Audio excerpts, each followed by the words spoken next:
Be'ez Hashem Yisborach, we begin Perek Teshi, the 9th chapter in the Rambam's Hilchos Sefer Torah. We were discussing the third half of the third part of the Sefer Torah of the Hilchos Stam, which in this parak we discuss, continuing the theme of the previous parak, that of the actual making of the Sefer Torah. As Rambam gets halacha aleph regarding the actual structure, the actual material of the Sefer Torah.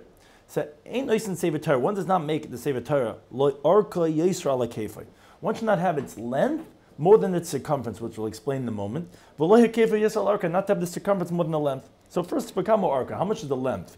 So Bigvil, which is thicker because, as we explained in Perek Aleph, Gvil is the skin of the animal that wasn't split into two. So then it's Shisha Tvachim. Then the length is 6 Tvachim, Sheim Arbev Esrim at Spice, because that's going to be 24 fingers. If you take the thumb of the hand, you multiply that by each one of those is going to be a tefach. 4 times 6 is going to be 24 finger breadths. That's how it's 4 of the thumbs is regarding that of a tefach. So you have 6 of those, 24. Uva klaf. Now that's regarding a gvil. Regarding klaf, which that's thin, and therefore the circumference is not going to be that much, as we'll see when you roll it all together, how much that's going to be. So since it's thinner, so the circumference is less. So oy pachais, either less, depends if the writing is thin, oy yaser, or more if the writing is thicker and longer. But who, as long as she arka ke'akefe, as long as the length is like the circumference, as we said.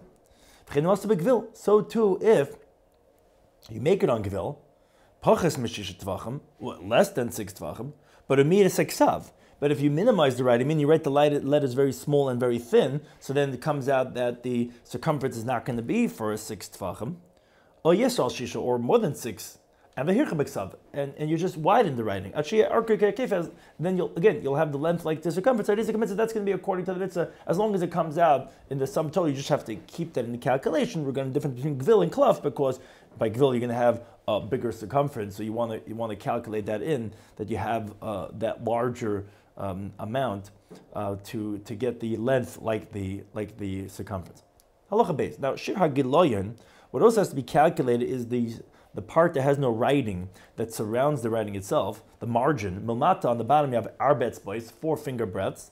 Ulmala, and above you have sholish etzbos, you have 3 finger breadths. Ubein daf ladaf, and between each column you have shtei etzbos, you have 2 finger breadths. Lefikach, therefore tzorch sheniach betchilas kayriya b'sefer. So therefore you have to put in the beginning of every piece of parchment, and at the end an additional reichav etzba achas, a thickness of a finger breadth, so that it have the amount of the stitching, so that when you're stitching the actual parchment, you'll have between every single column in the entire Sefer 2 finger breadths, because you're going to be minimizing a little bit when you're stitching them together.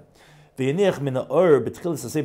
addition, you have to leave over from the parchment in the beginning of the Sefer at the end, to roll it on the staves, the sticks that the Sefer Torah is on. And all these measurements are for the ideal mitzvah, but if you do less or more than this, these things will not invalidate the Sefer Torah. Now, how could a person be precise to make the length of the Sefer Torah is like the circumference? So, what you do is, first, you make sure that the width of the measurement of the pieces of parchment are going to be equal to all the other ones that you're making throughout the Sefer Torah. When you make the width of each piece of these parchment 6 tefachim, where the width of the parchment is really the height of the Sefer Torah, which is measuring the 6 tefachim, like we said before. One measurement that's equal to every single one of them. And then you roll the parchments equally. And you make it one roll that's attached very, very tight, so that you shouldn't widen the ear space that's inside of it, the measurement of the circumference, which is the total area that goes around the Sefer Torah. And you add on to the pieces of parchment and you connect them, you tighten, you push them together, until you make the circumference of the roll 6 tvachim, which again, that's the same as the width of the width of the ar, which, like we said, that's the length of the Sefer Torah. And you measure with a red string, that should go around the whole coil, and that's how you know that the length is the same as the circumference. Then you make a measuring rod. Its length should be 40 or 50 finger breadths. And you split a finger breadth of it on this rod, to halves and thirds and quarters, that you could be really precise, that you could even know the measurement of half a finger breadth, quarter finger breadths, and so on regarding this division. And you'll measure every single piece of parchment with this rod, until you know how many finger breadths are in every single piece of parchment. Until you know how many finger breadths are in the length of every roll. Then you take other pieces of parchment, 2 or 3, to now test the measurement of the writing. Because you write one column. Now it's well known that the length of the column, which the writing on the page, are 17 finger breadths. Because as we said before, you leave in the margin, you leave 3 finger breadths on the top and 4 on the bottom, which sum total is going to be 24 finger breadths, which we already explained is the length of the Sefer.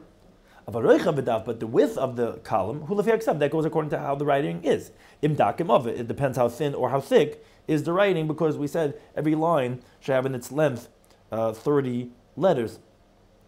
So that's going to be depending on how you're writing. And so to the number of lines on the column, which shouldn't be less than 48, but shouldn't be any more than 60, is going to be according to how the writing is. Because between the lines is also the space of a line. Comes out that if you're writing very thick, the gap is also going to be thick between the lines. Now, after you wrote that column, so that you can check according to what you want to, then you measure the width of the column with the finger breadths of this rod. You also have to add on to the width of this column 2 finger breadths that are between each column. And then measure, you calculate how many columns will come onto this roll that you rolled. From this writing that you checked with. And then you know how many columns are going to be in this piece of parchment. And then you'll see how much is written on this column that you checked from the whole Torah. And then, now that you know how your writing is going according to the columns, you know how many columns are in each parchment is equal. And you're going to calculate according to the Sefer that you're copying from, you calculate. If it's going to come out the whole Torah, based on the calculation, according to the number of columns, from this writing, then you could see how you're writing in this this roll. Mutav is good. Now, if it comes out according to the calculation, it's not exact. Shadap and Yishim Torah comes out, you're going to have more columns than the words in the Torah. Meaning, it comes out you're going to have too many columns for the writing. So so then you'll widen the writing. You see the way you're writing, it's not coming out according to the exact measurement. So you widen your writing until you minimize the number of columns. And then now you go and check with another column to see maybe your writing is thicker now. Now, if the calculator comes out and that actually the words of Torah can be too many for the amount of columns that you calculated, so you minimize the writing, meaning you write smaller until you can increase the number of columns. And then you keep on checking column after column until you come out the exact calculation according to how you're writing and what you're copying, how many words are going to be, how many pieces of parchments there are, how many columns according to the parchment, to be the exact precision. Once you know the width of the column, the shear aksav, and the measurement of the writing that you're doing, then you start with that roll. And then you divide every single piece of parchment, dapen, different columns, besirtud with carving in the lines, according to the width of the column that he had checked with. It came out according to the calculation. And when you're remaining with the piece of parchment, or arbra, you have 3 or 4 finger breadth, more than that's on the last column that's on the piece of parchment, so it's too little to write on. So you just leave over the width of a finger breadth and the amount of that the stitching is going to require. And then you cut off the rest. Don't be concerned. What do you mean? If you're cutting off and didn't we make the calculation, that you're going to have to add on at the end other pieces of parchment on this roll that you're rolling,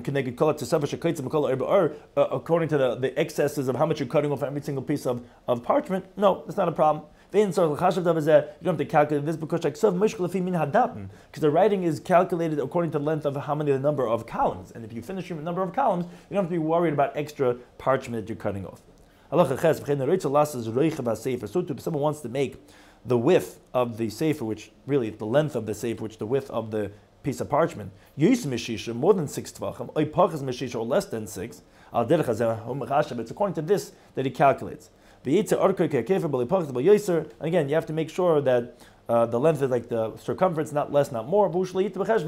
And as long as you don't make a mistake by the calculation, which is to make sure that you have the circumference and the length of the Sefer Torah as the same. This that we're saying the 24 finger breadth, when we're mentioning the width of a finger. And regarding all other measurements of the Torah, it's the width of a medium-sized person's thumb. We already measured with its measurement, and we found that its width is 7 medium-sized barley, very tightly near each other, one right after the other. And that's the length of 2 barley corns. That was the width of the barley corn. This is and with spaced, little space, you have that not too tight, the length of 2 barley corns. When we talk about a handbreadth in all places, who our bets place Mezuzah would be 4 of these thumbs together. And every time we talk about an amma, is 6 handbreadths. Regarding the Sefer Torah that the Rambam himself wrote. Sefer Torah says the Rambam, the Sefer Torah scroll that I wrote, the width of every one of the columns that it had was arbet's bois, was 4 finger breadths. V'shiras hayam v'shiras hazinu, the 2 songs in the Torah, that of the Yam Suf and that of Hazinu, Rechav Kodaf Mishteim, the width of every one of those columns from those 2 shiras was sheshet's bois, was 6 finger breadths. And the min hashitin shebechodaf adaf, the number of lines in every single column was achad v'chamishim, 51. Umin hadaf mishal kol hasefer, the number of columns of the whole Sefer Torah was masayim v'shisha be'esim daf, was 260 and 26 columns. And the length of the whole Sefer was elef ushleish meis v'shishim v'sheshetz bois bekereb. So the whole length, if you would unravel the whole Sefer Torah, was 1,366 finger breadth approximately. Now, says the Rambam, these extra 6 finger breadths according to the calculation, meaning because every single column had 6 finger breadths with the 2 etzbois that are between the columns, and you have 226 columns times 6 comes out to 1,356 finger breadths. What are the and you add on the width of the 4 finger breadths that are in the columns of the shiras, which were wider than the rest, comes out for a total of 1,360. So what are these extra 6 finger breadths that the Rambam said was the length of his Sefer Torah? He says that was ligiloyin shebetchilas haSefer Torah, because you have to calculate the margin that's in the beginning of the Sefer Torah and the end of the Sefer Torah. So that's why it was that long. And he says, and the parchment that we wrote from were the skins of rams. So it says the Rabbi, and if you want to write your Sefer Torah based on these measurements, or very close to that,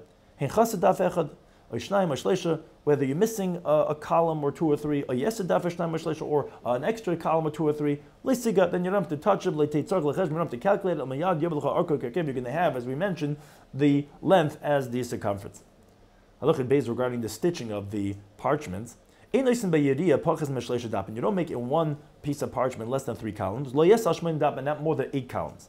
If you have a parchment that is the size of 9 columns, and split in half. 4 for this one and 5 for this one. Now, when we say this, if it's in the beginning of the Sefer or the end of the Sefer, or the middle of the Sefer, but the end of the Sefer, the last one, I feel a pasuk and even one pasuk in one column, you make a separate column for it, and you stitch that parchment with the rest of the parchments of the Sefer. When you stitch the parchments, in Tefillin you don't stitch them, you only sew them only with the sinews of a kosher domestic or wild animal, even if it died without slaughtering or if it had a mortal defect, just like you stitched the tefillin. But and this thing is halacha halacha from tradition from Moshe Sinai. The figure there from Tefillin, if you stitch it not with sinews, or the sinews of a non-kosher animal, it's invalid until you untie it. Then you go back and you sew it according to halacha. When you sew all the parchments, you don't sew the whole entire length of the parchment from the beginning to the end. Rather, you leave some of the parchment that's stitched onto the next one a little bit unsewn on the top and on the bottom. And the reason is so that the parchment should not tear in the middle, because when you're going to roll it. You need to give what's called a little bit give on the top and the bottom, that it could stretch over there and not tear in the middle. You make 2 pillars, you make 2 sticks made out of wood, one in the beginning and one at the end. And you stitch the piece of the parchment which you left over in the beginning and the margin that you left at the end onto these sticks, begidim with sinews, so that it should be rolled on them. The yarchik ben hamudim, and you distance between the sticks, and the writing on the column, you have that gap to roll onto the sticks. If it happens, as a Torah scroll tears in the parchment, into 2 lines, meaning the tear goes into 2 lines between the writing, between the different letters, so you could stitch it. But B'tech within 3 lines late, but that should not be sewn. Rather, you have to remove that parchment and bury it, because it's disgrace to sew up such big a tear. Now, the midroom, when we say the biyashu, when it's an old Sefer Torah, where the golnut is not recognizable, where it looks like it happened because it's deteriorating. But if you can tell that the parchment was treated with the golnut juice, so it's still new, then you can stitch even the tear that goes into 3 lines. And the same thing is regarding when it's between columns, even if the tear goes where the writing would be within 3 lines worth, table to table, or between words but not between letters, there also you could stitch it. All the tears ain't begin. You could only, however, sew it with the sinews, which are the same that you stitch the parchments one with the other. Now, regarding all tears, you have to be careful that it shouldn't be missing one letter, or that the form should change, because that would be invalidating the Sefer Torah.